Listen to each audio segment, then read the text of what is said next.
मुंबईची नवी लाईफलाईन म्हणून ओळख असलेली मुंबई मेट्रो म्हणजेच ॲक्वा लाईन लवकरच आपल्या भेटीसाठी येत आहे। म्हणजेच मुंबई मेट्रो ॲक्वा लाईन 3 आपल्या भेटीसाठी ऑक्टोबरमध्ये येईलच। यामध्ये आपल्याला CST, चर्चगेट, मंत्रालय, विधान भवन परिसर आणि कफ परेड असे सगळे स्टेशन्स असणार आहेत। पाहायला गेलं तर विधान भवन, मंत्रालय हा परिसर अतिशय गर्दीचा परिसर म्हणून ओळखला जातो। प्रचंड गर्दी या भागामध्ये असते। पण मुंबई मेट्रो जर ही सुरू झाली, ॲक्वा लाईन 3 सुरू झाली तर नक्कीच हा भाग कमी वर्दळीचा होऊ शकतो, प्रवास चांगला होऊ शकतो।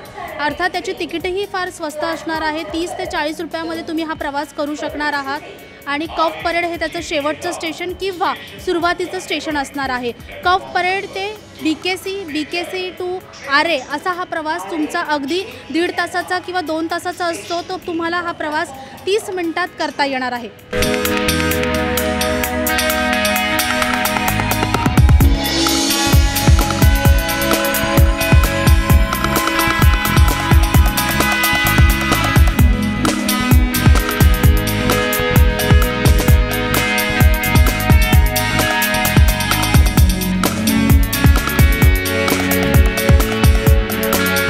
गेल्या वर्षी साधारण ऑक्टोबरमध्ये आरे कॉलनी ते BKC हा प्रवास सुरू करण्यात आला होता।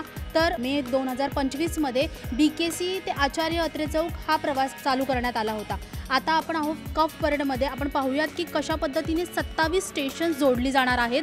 हे आहे पूर्ण मॅप, ज्याच्यामध्ये आरेपासून ते कफ परेडपर्यंतचा भाग आहे। आरे ते BKC हा प्रवास आधी सुरू करण्यात आला होता। BKC ते आचार्य अत्रे चौक हा सेकंड पार्ट चालू करण्यात आला होता। वरळीमध्ये थांबलेली ही मेट्रो आता पुन्हा एकदा कफ परेडपर्यंत म्हणजे साधारण 11 स्टेशन्स कव्हर करणार आहेत। तर याच्यामध्ये हा जो CSMT मेट्रो, चर्चगेट आणि विधान भवन सगळ्यात जास्त गर्दीचा हा परिसर आहे। अर्थात हा मेट्रो प्रवास सुरू झाल्याच्या नंतर चर्चगेट, विधान भवन आणि CSMTतली गर्दी थोडीफार प्रमाणात कमी होऊ शकते आणि सगळ्यात जलद गतीने हा प्रवास होऊ शकतो।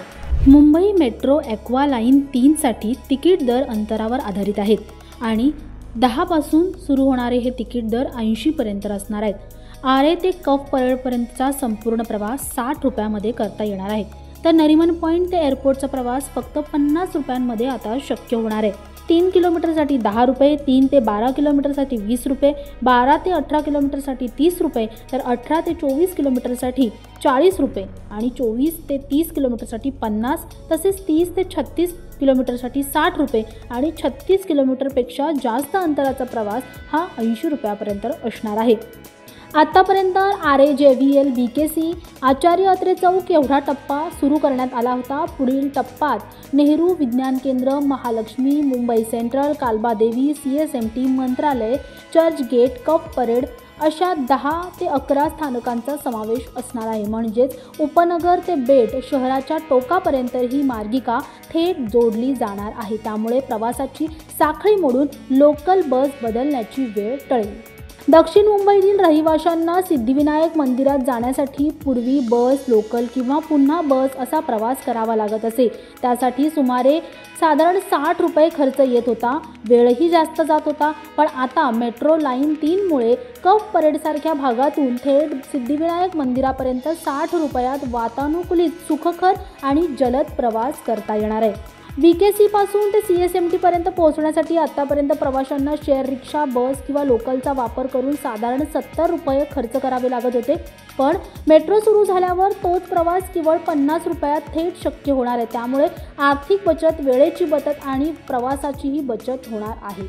मेट्रो 3 मार्गिका सुरू झाल्यानंतर दक्षिण मुंबई, BKC आणि विमानतळासाठी शहरं थेट जोडली जाणार आहेत। मुंबईच्या वाहतुकीला वेग देणारी ही भुयारी मेट्रो प्रवाशांसाठी नवा दिलासा ठरणार आहे। शहराच्या जीवनमानात बदल घडवून आणणारा हा प्रकल्प मुंबईकरांसाठी ऐतिहासिक ठरेल अशी अपेक्षा करूयात। अशा पद्धतीने फ्री प्रेस जर्नल आणि नवशक्तीच्या माध्यमातून तुम्ही मुंबई ॲक्वा लाईन 3चा सफर केलेली आहे आणि लवकरच आपल्या भेटीसाठी मुंबई ॲक्वा येत आहे। धन्यवाद। अशाच नवनवीन व्हिडिओंसाठी नवशक्ती YouTube पेजला लाईक, शेअर आणि सबस्क्राईब करायला विसरू नका। धन्यवाद।